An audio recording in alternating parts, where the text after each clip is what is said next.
What you're about to see is a matter of human record. Explain it, we cannot. Disprove it, we cannot. We simply invite you to explore with us the amazing world of the unknown, to take that one step beyond.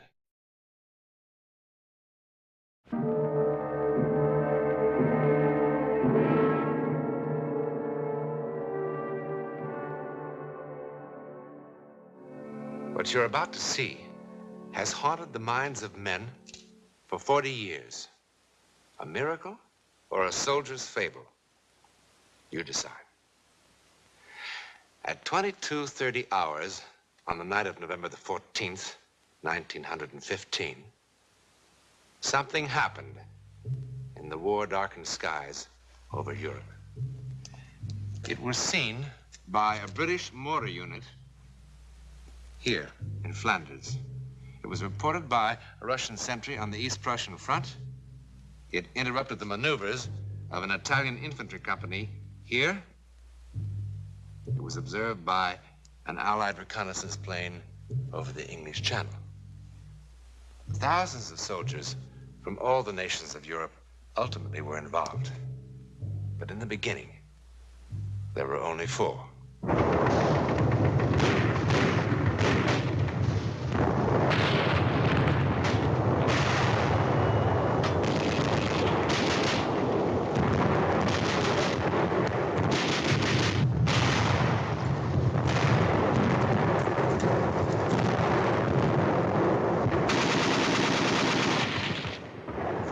Soldiers, an unimportant patrol on a trivial mission, set out on this gloomy November night in 1915 to attack a minor mortar position, kill a few enemy soldiers, and return to its lines.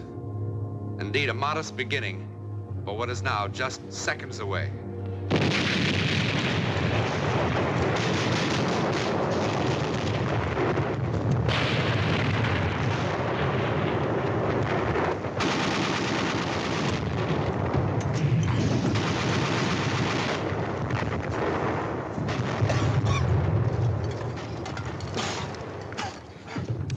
Think of all the pleasant things a man of my sensitivity could be doing tonight. Watching the ballet, playing the piano, enjoying vintage wines. A night like this is good for only 2 things: picking pockets or making love. And on your feet.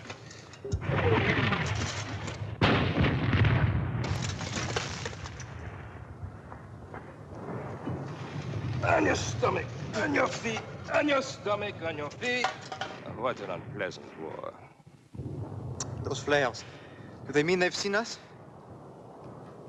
Probably. What will happen? If they kill enough of us, the next ration of schnapps. If we kill enough of them, perhaps they let us take a bath. Must feel strange to kill for the first time. Strange? Actually, I enjoy it. Each time I kill, I think there's one less bush between me and those lovely bottles of wine gathering dust in my cellar. When's that blasted thing going to fall? Probably hanging from a parachute. Where do you see a parachute? How can it just hang there? It's so bright. Come on. Burn up. Fall.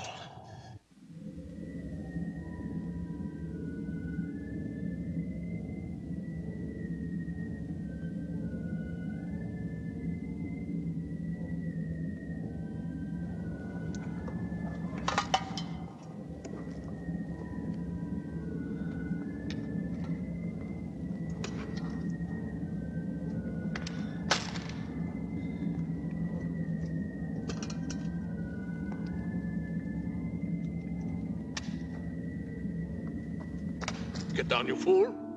Get down, you'll get your heads blown off. Come back here. Come back, pick up your guns. Come back here. What are you running from? It is only a dirty bush. Think it is just a flare.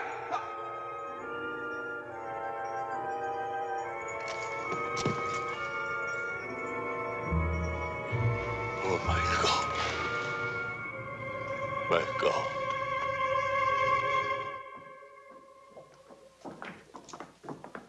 On your feet. On your feet, you pup. At ease, as you were. No need for formality. I am Captain Tremaine of the Adjutant General's office. I've been appointed to defend you at your court-martial tomorrow. Tomorrow? What's the big hurry? It's the cooks they should court-martial. They're poisoning the whole army. I don't know why they chose me. My practice was civil law. What do I know about a mess like this? It's reassuring to know that our defense is in such good hands. Well, there's not much of a defense, soldier. Obvious what happened. The charges say it all. Cowardice in the face of the enemy. Cowardice? It wasn't that at all. Quiet. Show respect. But I wasn't afraid. I mean, I was at first, but it wasn't that. Do you know who the prosecutor is? Major Lamar of the High Command, that's all. I've just been a captain for the last 2.5 weeks. I don't suppose the captain would be demoted if he should lose his case. Oh, don't worry about that. He'll lose all right. It's bang, bang, bang for us. Well, how can I win? It's all here in black and white. At a time when the Boche are defeating us everywhere, Lamar will eat me up alive. Well, I'll do the best I can. But you'll have to be absolutely honest with me. No need to hold back anything. Sergeant Vai, look at this record. I just don't understand it. The Croix de Guerre. What happened? How could a brave man like you run from the enemy? Ask the others. I'm asking you.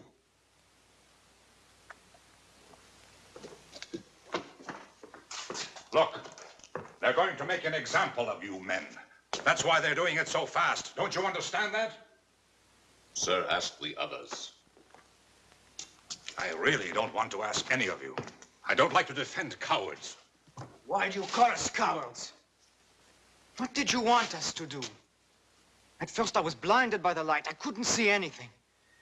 And then I wasn't in the shell hole anymore. I wasn't. I was home. Home? Yes. I was home. No, it wasn't my imagination. I was really there. It was morning. I was in the kitchen. Mama was pouring milk for breakfast. And Papa was putting on his working shoes and talking about the day's work. My little sister was there.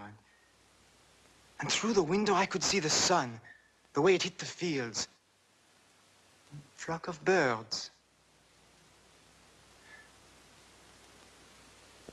I was home. And I was happy. And then I felt the rifle in my hand, and I thought, what am I doing with this? So I threw it away. I was home. In the middle of the battle, a light blinds him, and then he's at home. Has a doctor examined this boy lately? Look, why don't you let us alone? Did we ask for you? No, and I didn't ask for you. All right, then, goodbye. There is no way to speak to an officer. Get him out of here! Well, then shut up or I'll bat your head in. You want to know where I was? Well, listen to this, Captain Fancy Pants. Let me tell you where I was. I was on the deck of the Montez, a rusty little freighter carrying pig iron from South America to Marseille. Flopped on the forward deck, just taking it easy. I never felt like that in my whole life. I was free. I could breathe. There was nobody in the world that I wanted to punch in the mouth. I wanted to stay like that for 100 years. A part of everything. Everything. Tell me I wasn't on that boat, and I'll make you eat all those pencils.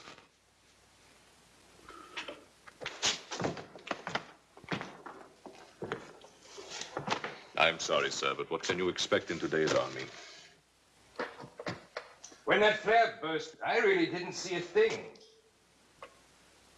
Well, that's better. Then why did you run?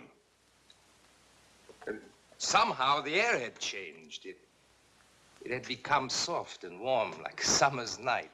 In November? Oh, logic told me it was freezing cold. And yet I felt a warm breeze on my face, and my feet were no longer cold. And the air was suddenly filled with all sorts of remarkable scents. Tangerines, night flowers, dust, the way it settles after it's been watered down. And I think even incense.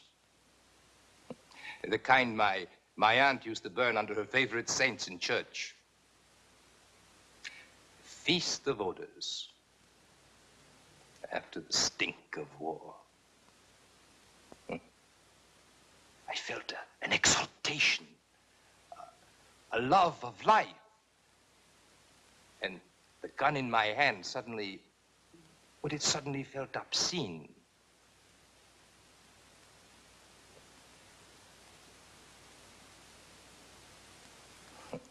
Obscene.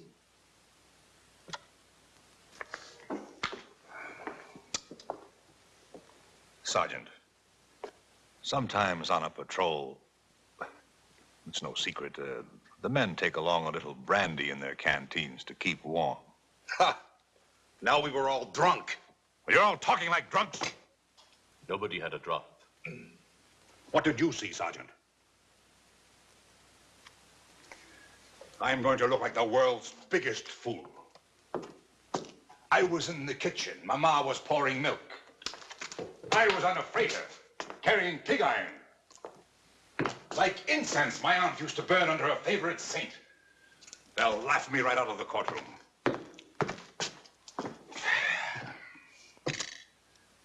All right, let's begin again. I continue from the testimony of your men, Sergeant.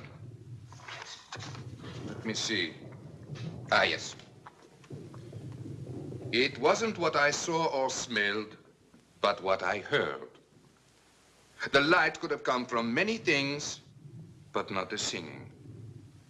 I don't know what they were singing, but it sounded holy, and it was beautiful. I started walking to where I could hear the voices better.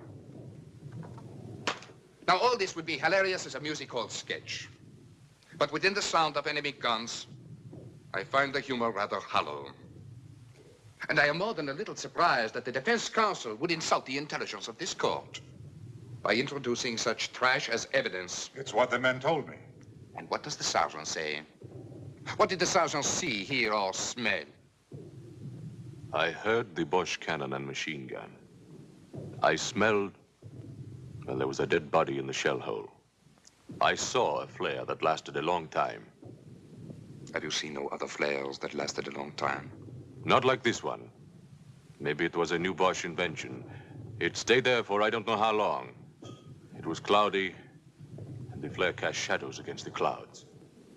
Well, at last we're beginning to hear some sense.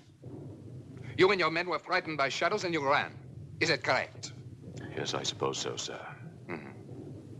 Well, we should thank the sergeant for putting an end to all this nonsense once and for all. You're excused. Thank you, sir. One moment. The defense counsel has already questioned the witness. Just one more question, sir. You agree with Major Lamar that you and your men ran from the enemy? Well, sir, there was this shadow. You saw the shadow and you and your men ran. That's what you just said, correct? Yes, sir. Then I charge you with perjury. What else could it have been but the shadow? I am referring to this. On the direct examination, you said, here we are, we walked back to our lines. That's right. What's right? Walked or ran? If I may say so, the distinction is a small one. Sir, these men are on trial for showing cowardice in the face of the enemy. A coward does not walk. Walking made them heroes? Would you have the courage to walk across a battlefield? I beg your pardon, sir. I know that I would not have such courage. I admit I am as confused as anyone by the testimony of these prisoners. When I first talked to them, I thought they were trying to make a fool of me. And what made the captain change his mind? Nothing, but that there's an incredible sincerity about these men. It has been my experience that men on trial for their lives are always incredibly sincere. Nevertheless, I insist that the records show that they walked. That the aforementioned soldiers are guilty of having shown cowardice in the face of the enemy. And by a unanimous vote, this court condemned them to the penalty of death by shooting, as provided for by the Code of Military Justice. This court is adjourned. Right. Face. Color right. Look.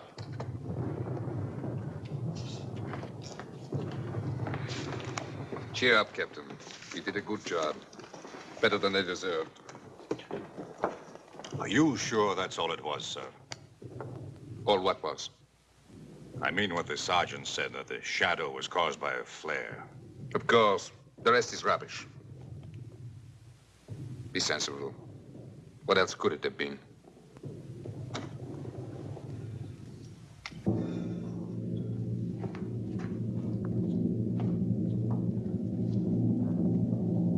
What else could it have been?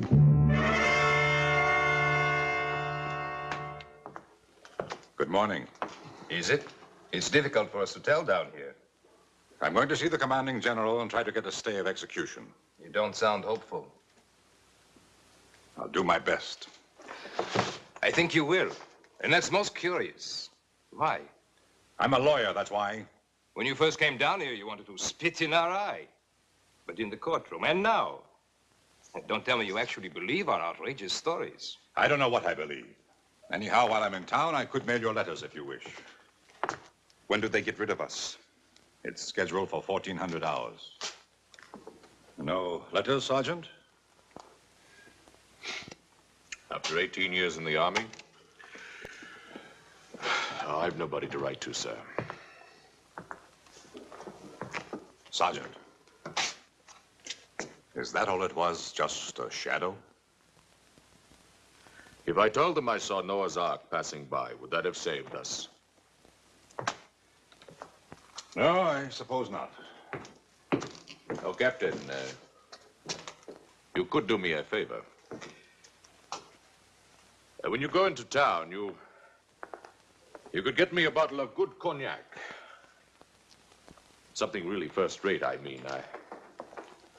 I would like to have one last taste of first-rate cognac.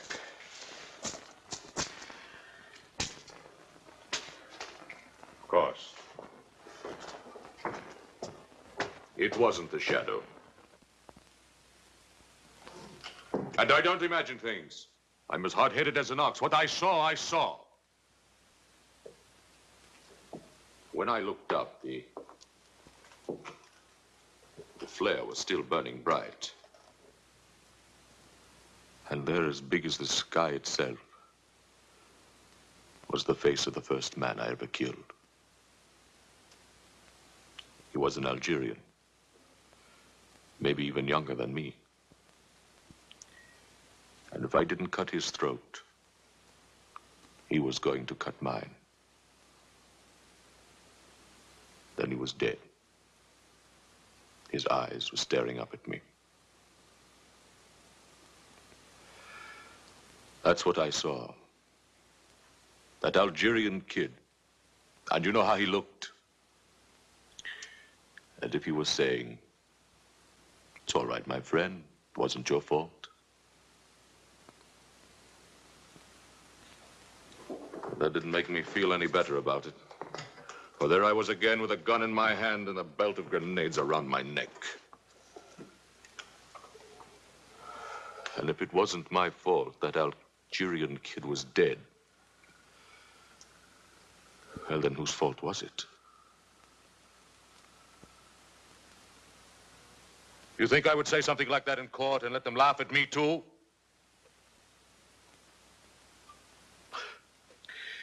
But if you were to get that cognac, well, I can still drink it. You better hurry, sir.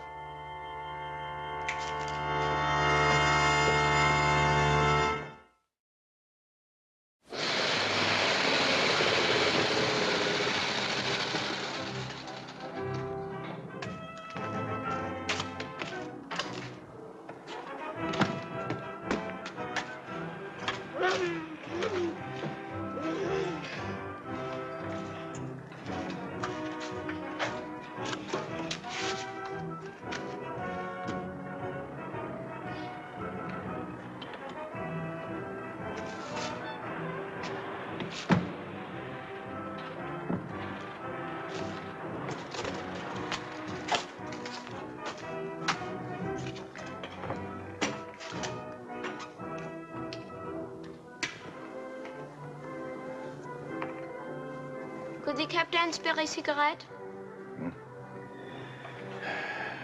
Take them all. Thank you, sir. Oh, thank you. My grandfather will be so happy. You see, we are all that's left of a family of 7. I'd like to return the captain's kindness. That's all right. Would the captain like a sack of white flour? At a reasonable price. No thanks. Or fresh butter or eggs? I have a fine Polish ham. Does the captain need any potatoes? A gold watch, in perfect condition. Solid gold. Bite it. Not after 2. It can't be that late. 10 after 1. My grandfather thanks you for the cigarettes.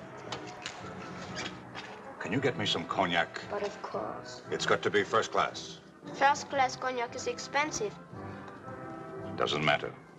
I'm not bringing them anything else. Pardon? I've got to have it right away. Have to be back at the prison before 2 o'clock. Our house is at the edge of town. Get in. I'll direct you.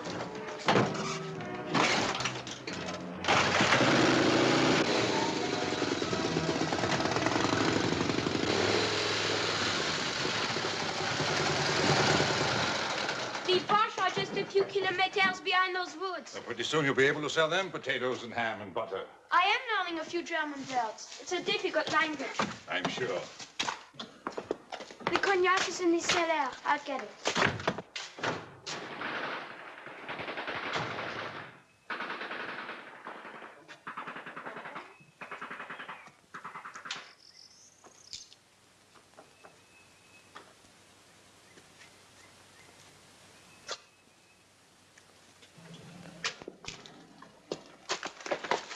You do not need a gun. I threw mine in the river. I've been walking through the trees for I don't know how long. I'm tired. Very tired. For me, the war is finished. Let someone else call ready, aim. And let someone else call fire. And let someone else watch 10 young soldiers of the fatherland fall dead on the parade grounds. What? Warning to cowards, says the field marshal. An example. Let someone else do it. What are you talking about? What if they were telling the truth? What? Cowards? They didn't look like cowards. What are you talking about? What if each one really did see something? See something? What? You wouldn't believe me. See something? What? Where? What? There will be no execution until further notice. I'll give you my reasons later. Yes, I sent you an official order. When were you meant to be executed? Sometime late today. Operator. Operator. I want to talk to someone in the International Red Cross. Someone with authority to contact the German commander of this sector. Hurry. This is an emergency. Of everything that happened, perhaps the final miracle was the chance meeting of 2 enemy soldiers because a sergeant wanted a taste of cognac. Within 24 hours, similar reports were coming in from all over Europe. Actually, no one was ever sure of what happened in the sky that dark November night. Ours is one version of the story. There are many others. But the one fact to remember is that more than 1,000 men did see or sense something. In any event, it is a matter of public record that for a while, men could not kill each other. And in the end, if all else is false, that is miracle enough.